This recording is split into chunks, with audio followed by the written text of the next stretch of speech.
fact that she had a list of people that she doesn't want at her funeral is savage. And honestly, I'm here for it, because why should she have people there that she didn't with to begin with?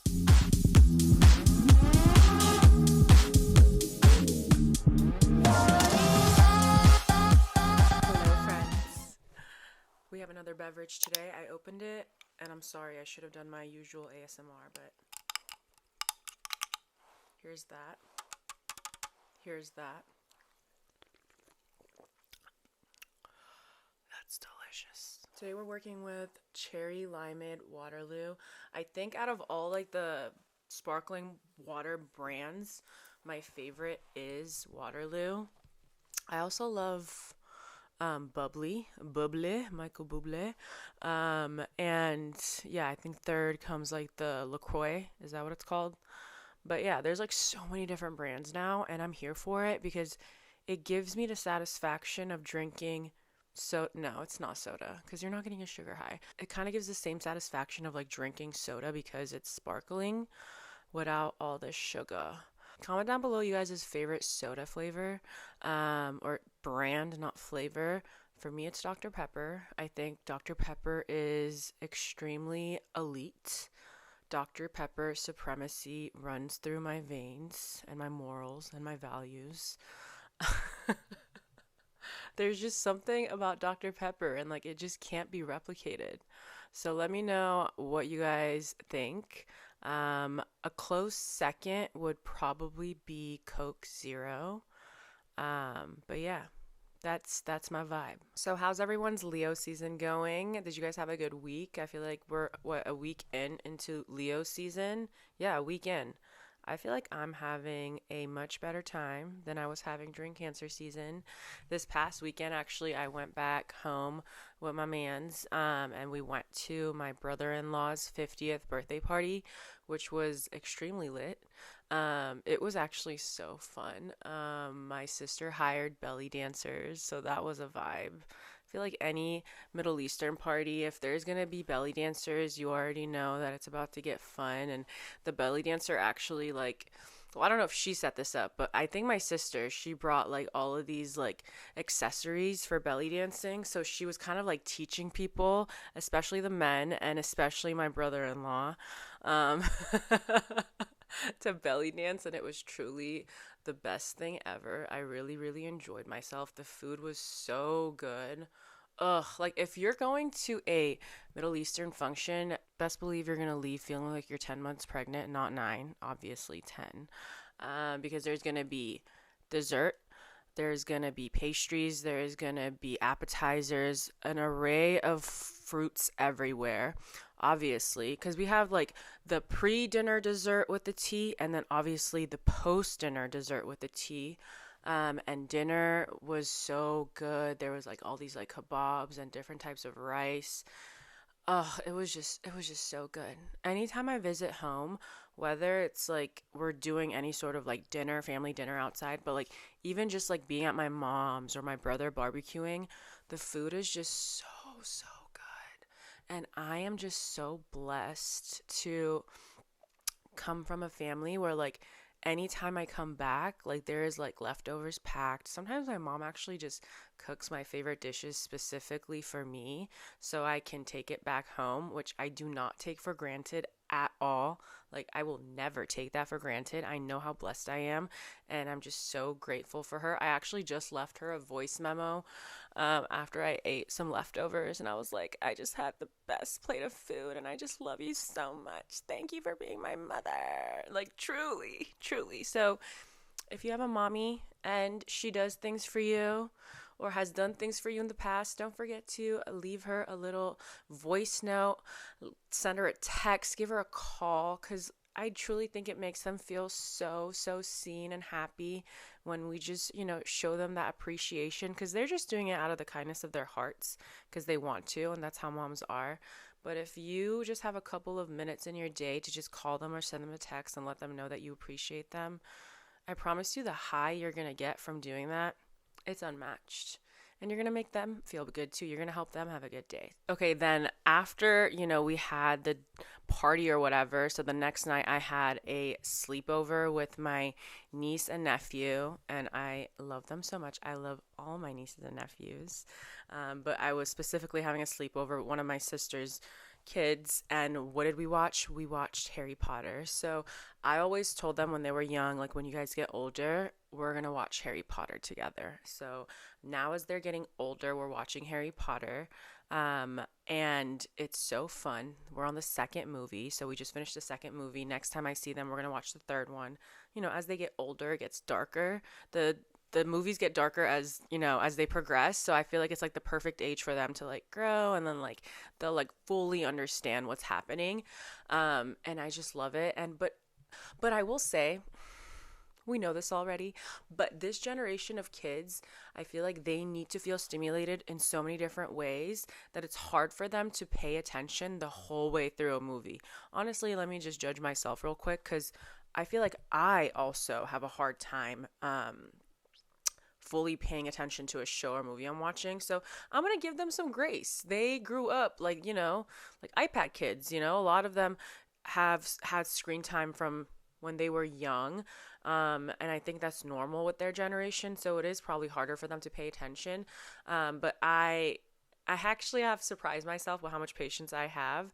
Like, I don't mind answering all their questions, but like, I thought me, a Gemini moon, was doing the most by asking questions.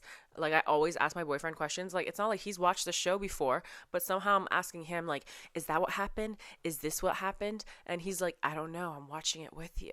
But he never like makes me feel dumb or like judges me for how much I talk during shows and movies. So I think because of that, I gave them grace, my niece and nephew. The whole time they were just asking questions, and I just kept answering it to the best of my ability without giving anything away. But they just want to know spoilers so bad. And I'm just like, no, watch. You got to watch and find out. And then after that, the next day we went and watched Inside Out 2. I don't know if you guys watched Inside Out 1, but Inside Out 2 was just as good. If you have to be living under a rock, if you don't know what Inside Out is, essentially it's some sort of like, it's a kid movie, animation movie, and it's about the emotions that live inside of us, right? Like, it's really cute. The concept is really, really fun. But the cool thing about Inside Out 2 is that it's about this teenager, right? So she is developing these new emotions as a teenager. And it just hit, you guys. It really hit for me. Like, when I was in the movie theater with my niece and nephew, I was embarrassed because I cried a lot, but it was just really emotional. It just touched on the whole concept of like crazy emotions like anxiety and envy and embarrassment that come into our reality as teenagers and probably stick long after being a teenager, and just how much we really start to compare ourselves at that age, which leads to a lot of insecurities. It just made me feel so many things, because like, when you're a kid, truly, like, before you turn into a teenager, you just live so freely. You just do what you want to do. You say what you want to say. You express yourself however you want to express yourself. And you're not really thinking about how other people perceive you. You're just truly yourself. And, it also depends obviously on like your environment and your parents and your siblings, culture, how much you're able to express yourself and be yourself. But for the most part, I feel like as kids, you truly just live your life and you are who you are. You're not really processing what other people have to say about you and how you act and what you say. And you reach a point in your teenage years where you start realizing like, oh my God, like everything I do is being judged. Like, I'm literally being perceived. And that is when, we start to go back in our shell and we feel awkward. Like, something that felt so natural before when we were a kid suddenly feels so weird and awkward now. And you're overthinking it. And, the movie kind of showed that aspect of, becoming a teenager. And it just made me so emotional, because it also had like a moment where it touched on negative self-talk. And the power of affirmations when it comes to, our subconscious mind. Like, for example, the main girl's name is Riley in the movie.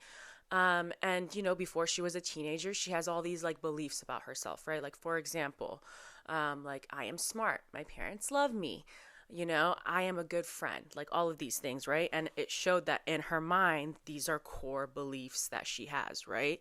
And then it showed that when she became a teenager, because of all of these new feelings, and all these new emotions, she started to second guess herself. And every little mistake that she made, it kind of affected these core beliefs and core affirmations or values that she had about herself, right? Like one of them was like, I'm a good friend. Something happens with her friends where, due to peer pressure or whatever, she switches up on them. And then it turns into, I'm a bad friend. So then she starts feeling ashamed and she starts having anxiety and she has a panic attack because of it. And it was just, I don't know, it was just really emotional for me. And just watching it with my niece and nephew was such a sweet experience. And I just love seeing like the world through their eyes. And I think that's probably what a lot of parents feel when they have kids, is like you're healing your inner child and your inner teenager with them as they grow up. And I kind of felt that way when I was watching it with them, because I'm like, they're like in that little phase right now. They're going through all their little phases of dealing with their emotions or feeling awkward or figuring out who they are, what kind of friend they are. Like all of those are such big moments in our lives. And yeah, I just feel like it's interesting because we start off as kids, right? And we are so bold and we do what we want to do and we say what we want to say. And somehow when we turn to teenagers, and in our young adult life, all we do is compare ourselves. And even though we want to do something, we're judged. We're scared of being judged for doing that thing or wanting to be that thing or expressing ourselves in a certain way or wanting to be in a certain kind of relationship or going after a certain career. Like all of those things, they don't feel natural, even though it might be your purpose to have this sort of career, right? For example, but you're in your head about, what will people think if I follow this career path? What will my parents think? What will my friends think? That's not what I was into when I was younger. Is everyone going to judge me for it? Like, there's just so much that we overthink about. And I think when you get older, you kind of start becoming like a child again, in the sense that you stop caring what people think of you. And I think a lot of people compare old people to kids, right? They're like, oh, like old people and kids are similar in the sense that like neither of them give a fuck and they just are themselves and they don't really care what people have to say. And like that is one of the things that I really want to master in my life. Like I don't want it to be when I'm 80 and that's when I'm finally comfortable with myself and I stop caring what people think. Even 40. I'm sorry. I don't want it to be when I'm 40. Like I want to get ahead of the curve and I want to just truly tune out the noise that is other people so I can make my bond with myself stronger. That's where your intuition comes into play, when you can tune out other people's voices and protect yourself from other people's energies and really just ask yourself, who am I? What do I want to do? What makes me happy? Not comparing yourself to what everyone around you is doing and just leading a life that feels right for you. And that's a very scary thing, when you go against the grain or when you do things differently, even if you're not going against the grain, but you're just not doing things the way you used to. That's when people ask you questions, right? And that's when people all of a sudden look at you and they're like, oh, you're different. Or why are you doing it like that? You used to do it like this, and you kind of feel like you have to explain yourself. And I think I just want to get to a point where I don't even have to explain myself. And I think a lot of people probably want to get to that point where, I don't know, like, this is just who I am. That's what I wanted to do.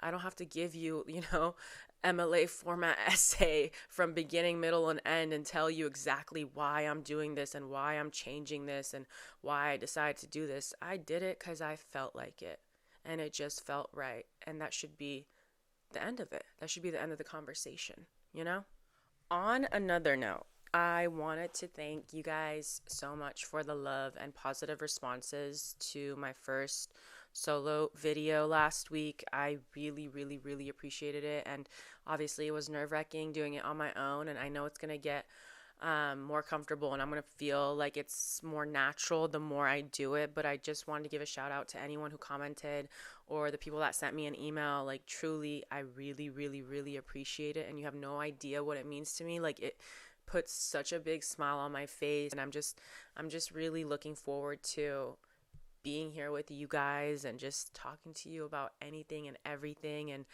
with that, I wanted to introduce this new segment, which is going to be the Astrology Hotline segment. Hello, you've reached the Astrology Hotline. I talked about it in my previous video, concept video for Cancer Venus, but I want to talk about it on the podcast too. I've been wanting to do something like this for a while now. I created an email, a whole new email inbox for the Astrology Hotline segment. I'm going to post the email over here, astrologyhotline4you@gmail.com. And this is essentially going to be a place where you guys can email me your astrology questions, whether it's about synastry, your placements, or any other fun astrology questions you can think of. And I might use your question in any of the future videos. It might even have its own video. I'm not really sure exactly how I'm going to incorporate it into this channel, but it will be a part of this channel, whether it's its own video or part of the podcast. I just know that a lot of you guys have questions, and I know you guys want my opinion on things, so I think it would be really, really fun, and I'm really looking forward to it. Again, I'm going to post the email over here. Feel free to shoot me an email, and don't you worry, it will be anonymous. I'm never gonna out you or say your name or anything of that sort. It's just a fun place for us to discuss you guys' astrology questions and topics and things like that. So I'm really, really looking forward to it, and I hope you guys are too. Okay, let's get into some astrology topics, because what is this podcast if we're not talking about astrology and the zodiac signs and all that fun shit?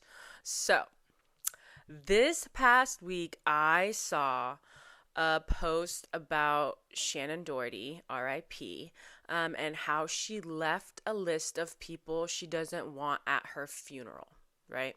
And I actually saw this through Star, Moon, and Sun's Twitter, Danielle's Twitter. I love her, one of my favorite astrologers ever. And, she talked about how this is very, Scorpio moon of her. And I'm like, yeah, this is very much Scorpio moon coded. The fact that she had a list of people that she doesn't want at her funeral is savage. And honestly, I'm here for it, because why should she have people there that she didn't fuck with to begin with? Or people that thought they could be there for her, but because of how they've done her in the past, she wants to let them know, no, you will not be here. You will not be here on my precious funeral and my celebration of life just because you want to somehow make yourself feel better. I feel like it has to do with that as well. Sometimes, I don't know. I think a lot of people, when you pass away, not that I've passed away before, you know what I mean? I feel like a lot of people feel this guilt, right? And if they weren't in a good place with you, it's kind of their way of making amends with you by showing up at your funeral, right? Because everything kind of needs to be put to rest and, forgiven when someone passes away. When someone passes away, it's a time for you to just be there for them, be there for their family, blah, blah, blah, right? And I just don't always agree with that. I relate to her list. Shit, maybe I'll have a list of my own. Because why would I want certain people to celebrate my life when it's over, when you weren't there, when I was here, when you weren't showing up for me when I was here, when you weren't treating me with love and respect when I was here? I don't want your energy attached to me, even in the afterlife. I don't know, to me, it's giving a bad omen. Why are you here? It feels like a one-sided thing. I'm not here to be able to tell you that I don't want you here, and you're taking advantage of that. And I think writing a list of the people who, no matter what, will not be allowed at your funeral is honestly a beautiful, beautiful thing. And I'm stealing that. I'm really, really stealing that. How do you guys feel about funerals? Because for me, obviously, I have lost people in my life. I lost my dad when I was very young. I have a very, I would say, extensive experience with death and mourning from a very young age, and I think funerals are so depressing and so sad, and I have a lot of memories from them from when I was a kid, and I truly feel like when I die I want there to be a celebration of life. I want people to party. I want them to be happy.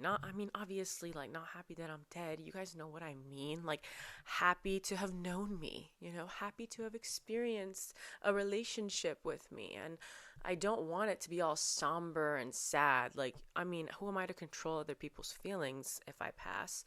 When I pass. But I do feel like it's all about the vibe and the mood. Like, people can share their happy times with you, and make other people laugh and enjoy the celebration of life. Like, I don't want people to sit there and just bawl out, like, just cry, like, what the hell, my ghost is gonna be sitting there like, this is the saddest shit I've ever seen. Like, I thought I was gonna be able to haunt you guys for the rest of this funeral while, going around and hearing everyone talk about how much they love me, not you guys just sobbing, crying, throwing up. Like, it would just irritate the hell out of me if I found out there was someone there that I wasn't cool with. Like, it would piss me off. And I would find the way to haunt the people that hosted my funeral. I will find a way to let you know that I'm not happy with you. I will forgive you because you probably didn't know any better. But with a list such as the one Shannon Doherty made, all of those mistakes can be prevented. Okay, so another thing I saw is this quote. I saw someone was interviewing Janet Jackson, and he asked her some question. The question doesn't matter. What matters is her response. She verbatim said, direct quote, "Please stop asking me questions. I really don't like speaking." Can we take a moment? By the way, she is a Taurus sun, Scorpio rising. So it hits. It makes sense. It makes a lot of sense. Like, we talk about how Scorpios don't like to be asked questions and, like to keep them themselves. So does their sister sign Taurus. Like, Taurus is all about keeping it short and sweet.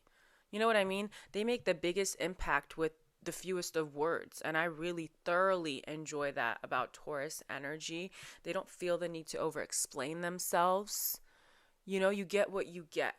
And I enjoy that. And I love that. I live, laugh, love that so much. That's why I love kicking it with Taurus placements, because we can just be there. We could lay there. We could eat, shop, whatever. We don't have to be babbling on and on about anything. But when we do talk, it's conversations of quality, But I thought this was so funny because wasn't it just me last week talking about this exact thing? Didn't I have a whole segment in the last episode talking about how I hate being asked questions? And I remember I felt so, like, when I was editing that podcast, I was like, am I giving myself the ick? Like, why are you so, triggered by people asking you questions? And that is the thing about, like, filming yourself, you guys, and, playing it back. Because I had this moment where I was like, oh my God, like, maybe I shouldn't be so mean when it comes to people asking me questions. But then I stopped myself and I'm like, no, like, that's just how I am. I'm private. It is what it is. You know what I mean? Like, I don't have to change myself to make other people feel comfortable. If I don't want to talk, chances are there's going to be 20 other people that want to talk. So the people that are offended, go find someone that wants to talk. You know what I mean? But I just felt so seen when I saw this video of Janet Jackson saying, "Please stop asking me questions. I really don't like speaking," because it was just so relatable. You know what I mean? And sometimes I think about, like, when you are in the public eye, obviously you get media trained, right? So, but I will say, I love watching, like, celebrities or, like, reality TV stars who haven't been media trained yet, or the ones that don't want to be media trained. I love watching their interviews. Well, I love it. They probably don't, and their publicists don't, because they don't hold back.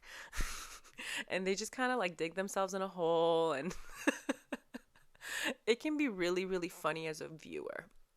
But I will say, yeah, I feel like when you are in the public eye, obviously one of the things that happens often is you're getting interviewed, whether you're, on the red carpet or you're promoting stuff and you're going on podcasts or whatever, right? You're getting interviewed. And I think about that all the time. I'm like, what do most of, like, the Scorpios or the Capricorns or Aquariuses or Virgos, like, what is their own pep talk to themselves, like, before they go on these interviews or press tours or whatever? Like, do they have a moment where they're like, you know what? I hate doing this shit, but it's a part of the process. I have to do it. But I also think some of them are just so vetted and so smart and can express themselves so well that they know what they need to say without really saying much about their private life. But I think some of these interviewers also try it, because a lot of times I think questions have to be screened and they're sent over to the person they're interviewing, the celeb they're interviewing, and the celeb can say, no, don't ask me that. And then I've heard sometimes some of these interviewers, they have you fucked up and they ask the question, on live television or whatever, when you told them that they can't ask that. And I think that is so fucked up. And I often think about like what I would do if something like that happened. You know what I mean? Not that I'm saying I'm out here getting interviewed, but I'm saying I like to put myself in these situations of like, what if I said no to that question and I'm on air and they ask me? I feel like the best thing to do would be like, what a weird thing to ask someone. You know what I mean? Like, just like turn it around on them. Or they ask you and you're like, I don't know, what about you? Because then that gives you time to prep. I love a good switcheroo.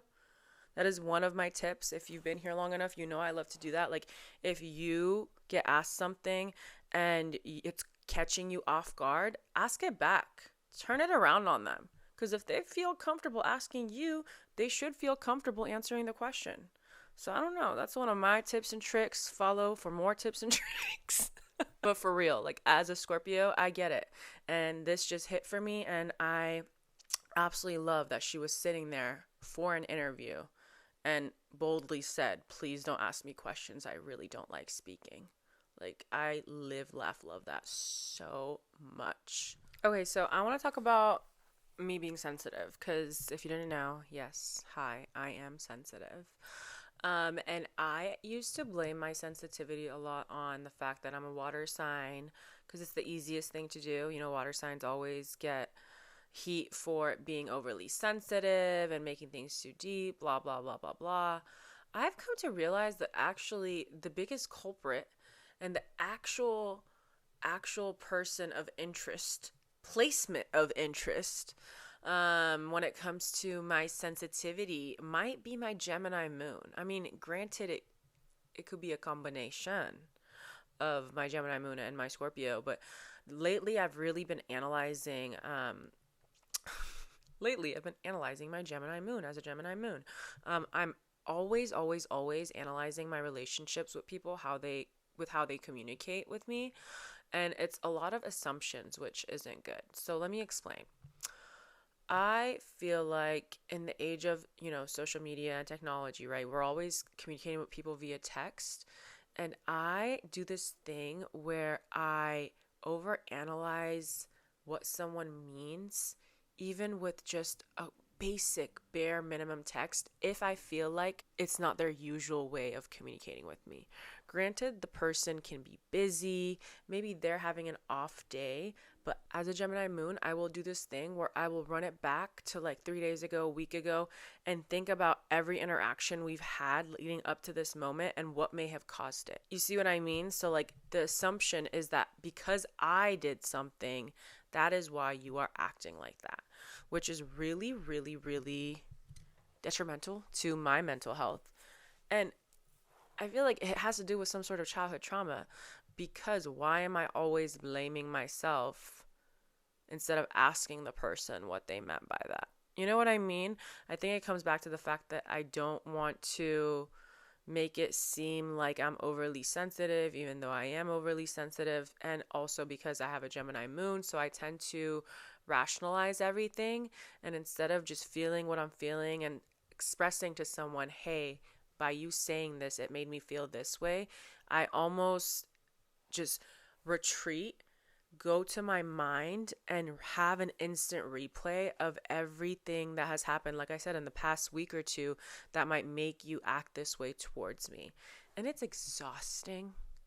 It's really, really, really, really exhausting. Like, people don't really talk about how exhausting it is to be an air moon, okay?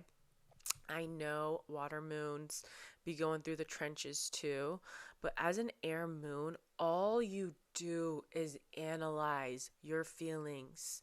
And it's so hard because more than anything, I want to feel and release. Like, that is what I'm supposed to do as a water sun.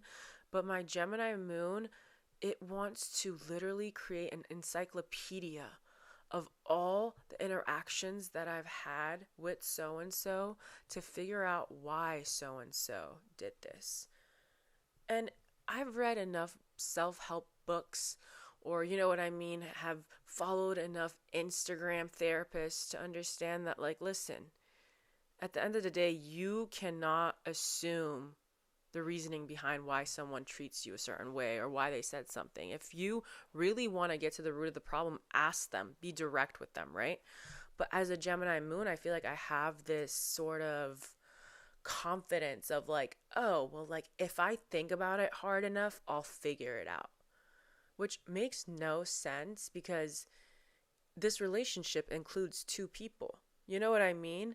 Them saying something to you or being short with you, you don't really know what kind of day they're having, right? You don't know what it is that's making them act that way. But as a Gemini moon, all I want to do is just figure it out on my own. And I feel like I give myself way too much credit because I'm just like, listen, at the end of the day, you can come up with all the different scenarios and every single one of them can be wrong because you haven't asked the source. So I feel like one of the things I really, really want to work on is if I feel like there's a change of tone or if the vibe is weird or whatever, instead of doing my natural thing of blaming it on myself and figuring out what I did to make them react that way or what I did to make them short with me, why not just ask them, hey, is something bothering you? You know what I mean? Or, hey, you're being short with me. Is it because of me or are you just having an off day? You know what I mean? Like, I really want to learn to do that instead of just living in my own head, because it is a very, very chaotic place when a air moon is living in their head trying to analyze why people are treating me differently. You know what I mean? Because I feel like a fire moon will let it be known. You know, a water moon will at least be feeling their feelings. I will say probably earth moons have a hard time with it too, but they can probably disassociate easily. And I'm not saying that's a good thing either. You know what I mean? It's probably hard to disassociate because at some point it comes back to haunt you. But with air moons, when our feelings get hurt, all we do is analyze, understand. Let's do some research. Let's figure it out. There is no actually releasing of the emotion and expressing how it made us feel. It's a matter of, okay, I feel this way. Let's think about why I feel this way.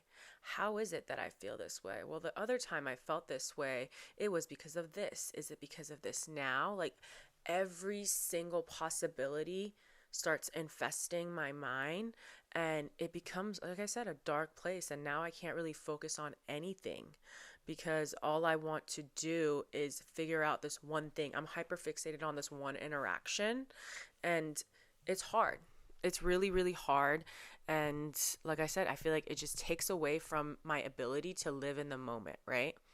As air moons, I feel like a lot of us have a hard time living in the moment because even if we're doing this thing called relaxing or chilling, if something is on our mind, all we're doing is overanalyzing it and we won't really be able to enjoy ourselves until we figured it out. And it's really, really hard to have fun with an air moon when something's on their mind. You know, because usually we're such chatterboxes and we're able to talk to you about anything and everything. But if we're hyper fixated on something, right now our mind is on research mode. We're trying to analyze why we feel this way. And even someone that knows us will ask us like, well, why do you feel this way? Why is it this way? And we'll talk to them about it, but we still haven't found the way to engage that emotion into releasing. Like, we still haven't found a way to release that emotion, or it takes us a while to even admit to ourselves that this situation has made us feel this emotion. Like, it takes us a while. I want to make that time shorter for myself. If something's bothering me, I don't want to start analyzing it from 10 different angles and then be like, okay, I guess I'm upset. If something's bothering me, I want to lead with the fact that I'm upset. I'm sad. Like, just say it. Say it, feel it, release it. And I think it's so funny because being a Gemini moon, like it reminds me, if you watch Inside Out 2, it reminds me of the emotion, the new emotion, anxiety, because all anxiety is doing in that movie is like overanalyzing and thinking about what can go wrong in the future and, being 10 steps ahead of everything that could go wrong. But at some point, anxiety, the emotion, starts going crazy in the mind of the main character because everything that was supposed to go a certain way actually didn't go that way. So now anxiety, the emotion, is running itself dry, trying to come up with solution after solution. And I think that's the issue with Gemini moons, especially, is that we feel like, okay, if I just think hard enough, I'll figure this out. But there comes a time where your brain just wants to stop. And I think that's when we feel crazy, is because we've been overthinking for so long that we literally put ourselves in a bad mood. And there's no one else to blame but ourselves because we were thinking so damn much. And I think Virgo moons will probably understand too. Like a lot of mercurial moons, all you do is analyze the information that is presented to you and figure out what this has to do with your emotions. You know what I mean? Your heart has to be aligned with your mind for you to live your best life. But I think it's easier said than done. And for Gemini moons, it just drives us to a place of emotional restlessness. And that is literally the scariest place to be, because our superpower as Gemini moons is to, and as air moons, is to communicate and to release what we feel via communication, right? But when we're in our head so much and we're not communicating that out loud, not communicating how we feel out loud, and it's just us and our mind, that is a very, very scary place to be. It's really fun when we're having a good day because it feels like I don't need anyone, like it's just me and I'm having a lot of fun up here. But when I'm having a bad day and I'm overanalyzing a situation or a person or an interaction, that emotional restlessness, it's truly like the scariest form of anxiety, because my mind just comes up with all of these beliefs that aren't necessarily true, but to me it's research. I'm like, well, maybe it's this, maybe it's that. And your mind, I feel like I've read, has no way of differentiating a truth from a lie. Like if you say something long enough, that's how manifestation works, right? If you believe in it long enough, it'll come to you. And like that's what it is with negativity too. If you just think about it and that's all you think about, and you're thinking about all these scenarios and how it could go wrong, it's scary, but that can manifest to you because it's literally a self-fulfilling prophecy, because you're telling yourself, well, that can be possible and that can be possible too. And I think as air moons, we have to have a good relationship with our minds and tell our minds to slow down and stop. Like I literally have moments where I'm in the shower and I'm just thinking nonsense, like stupid shit that really has no business being in my mind, and there's no way that's happening, but my mind is like, but it can. It could happen tomorrow. It could happen next week. And I literally have moments where I'm like, brain, shut the fuck up. Like, I literally tell myself that. I'm like, oh my God, I'm so tired. Please stop. Please stop. And I think that is a really good place to be in my healing journey. The fact that I have this ability to even just tell my mind, please stop. Like, I definitely wasn't there a few years ago, you know? So I think this whole meditation thing is finally starting to work. The fact that I can have moments where I tell my mind, hey, you're overwhelming me and you're thinking a lot of thoughts that aren't necessarily true. It's a good place. It's a good place to be, and I'm happy to be here. And I want to share that with the rest of you, honestly. If you feel like, if you're an air moon, or if you're not an air moon and you feel like all your mind is doing is wandering and coming up with these problems that don't exist yet, just tell your mind to shut up. Like, actually, like, just tell it to shut up. And this isn't a hot take. And the feelings may come back, and that is the whole point of mastering meditation, is your ability to silence your mind, right? Like when you're having all these crazy thoughts, like people who have mastered meditation, they tell themselves, okay, let's reel it back in and let's quiet the mind. You know what I mean? Let's go back to our like factory settings where like everything feels really, really calm, and no one has the ability to infiltrate, and no thought has the ability to infiltrate your mind. That is the best place to be, and that's where peace exists, right? So if you want to get into meditation, or if you want to figure out a way to quiet your mind, practice makes perfect. Or you could just simply start with, I am doing that thing where I'm overthinking. Hey mind, can you shut the fuck up?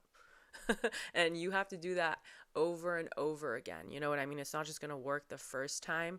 When you have a lot of free time, or when you aren't easily distracted by your screen or social media or TV, it's easy for your mind to wander, right? And our mind has a way of like just thinking about the bad things. Like, why is it that when I have free time and I'm not on my phone, or there is no show on and I'm alone, my mind is thinking about all the bad things? Why can't we just think about the good things? You know what I mean? So find a way to replace that.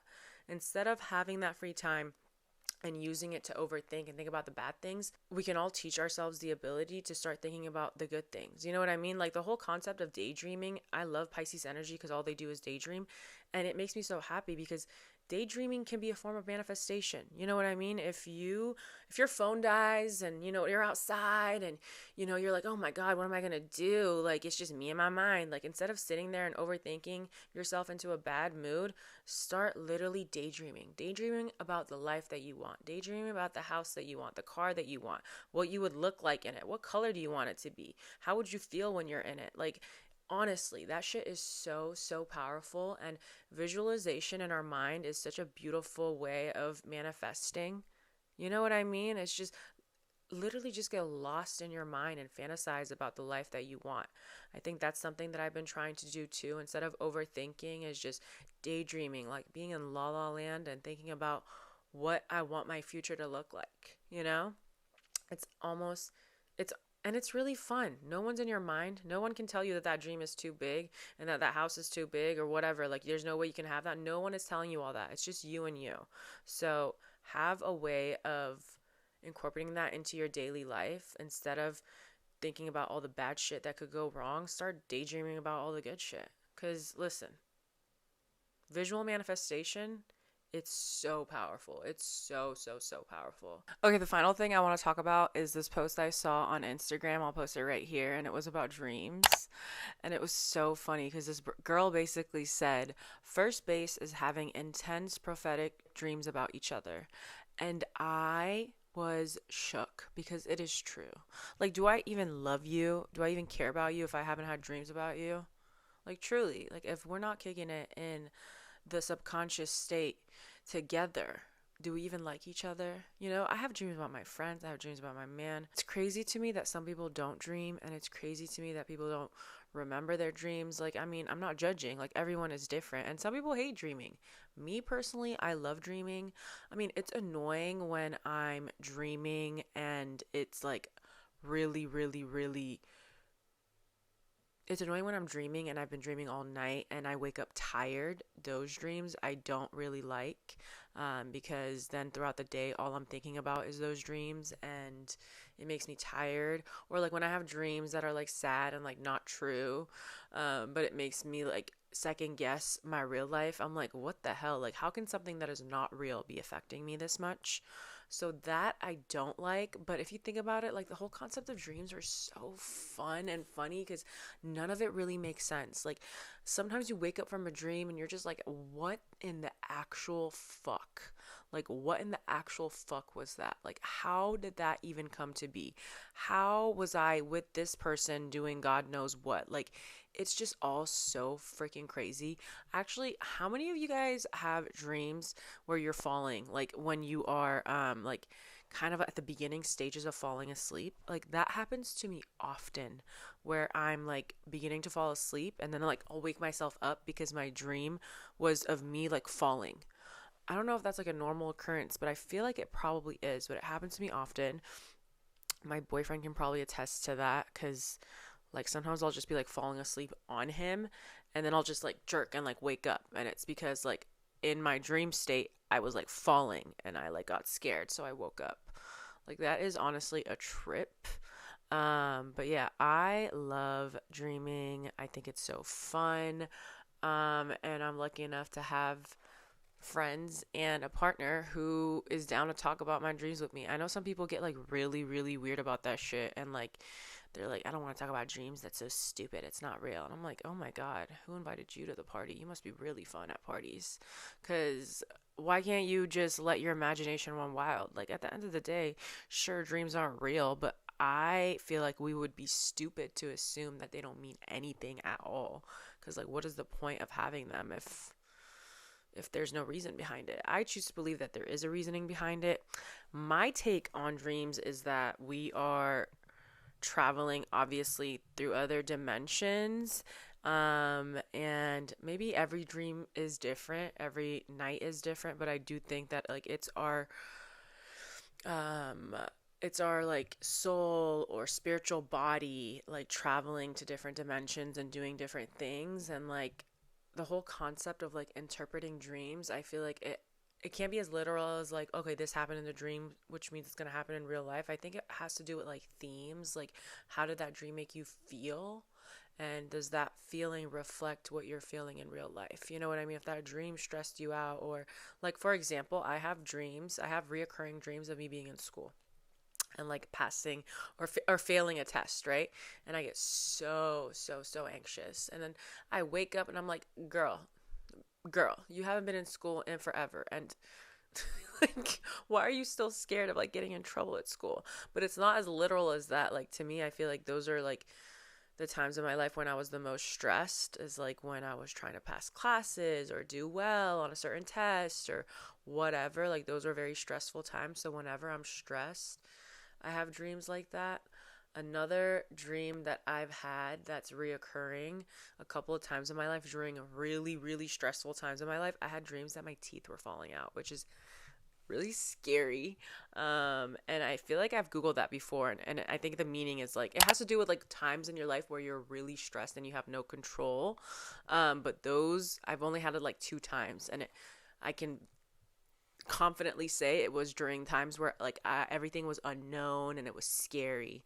And I just remember waking up like, what are my teeth okay? Like, it's trippy. So the fact that I've had intense dreams like that and I remember them and I still like dreams, like, it goes to show that, you know, I really fuck with the messages that my spiritual body is trying to send me, because I think there's only so much our subconscious mind can tell us, obviously, when we are awake. And I think a lot of those messages are being sent to us via our dreams. So that's how I feel. I really just want to bring it back to y'all and ask, like, do you guys believe in dreams? Like, what is your relationship like with dreaming? Do you find yourself dreaming more like when you're stressed, or like, because I know for some people, if you're 420 friendly, or even when you are medicated, like when I was switching between my depression meds, because I got on a new one, like, I guess it messes with your REM cycle when you are taking medication. So my dreams were insane during that time. So I would like to know, do you guys believe in dreams? What is your relationship like with dreams? Do you guys ever like wake up and tell anyone what you dreamt about? Or do you just choose to keep it to yourself? I feel like it's fun expressing it, and I feel like it's nice sharing it with someone, because then you remember what happened. I also have moments where like I don't remember my dream from the night before, and then something happens during the day that reminds me of the dream that I had the night before, and those are really trippy because it's like a memory that I didn't even know I had. So that's pretty crazy. I just would like to know. I know you Pisceans probably really love your dreams and like analyzing them, but does anyone else, and if you believe in dreams and you believe they have some sort of meaning, let me know and tell me your zodiac sign. And if you're listening, go to the YouTube video and let me know, because I am super interested to find out how you guys feel about dreams. All right, you guys, thank you for kicking it with your girl on this fine Thursday. I hope Leo season is treating y'all beautifully, because that's what you deserve. Last week, I told y'all to play because it's Leo season. How has that been going for you? Have you guys been taking life less seriously? Because you should be, because you better be, okay? Because at the end of the day, all we can do is just relax and have fun before Virgo season takes over in a few weeks, you know. And when Virgo season happens, we are going to get our shit together. But before that happens, we should just milk this last bit of joyous, lighthearted, playful energy that Leo season gives us, okay? So if you're watching on YouTube, don't forget to like and subscribe. Comment down below about any of the topics I touched on, how you feel about it, how you're doing, anything that you want to share with me and our little community, go ahead and comment down below. If you're listening on Apple, Spotify, don't forget to leave me a review. Give me 5 stars, write whatever comments you want on the review. It just helps me out so much. And if you're listening but you want to comment about any of the topics, go ahead and go to the YouTube video and comment anything that you want. I love you guys so much. I'm going to post my socials over here. Give me a follow and we can connect on there as well. And I'll see you guys next week. Bye.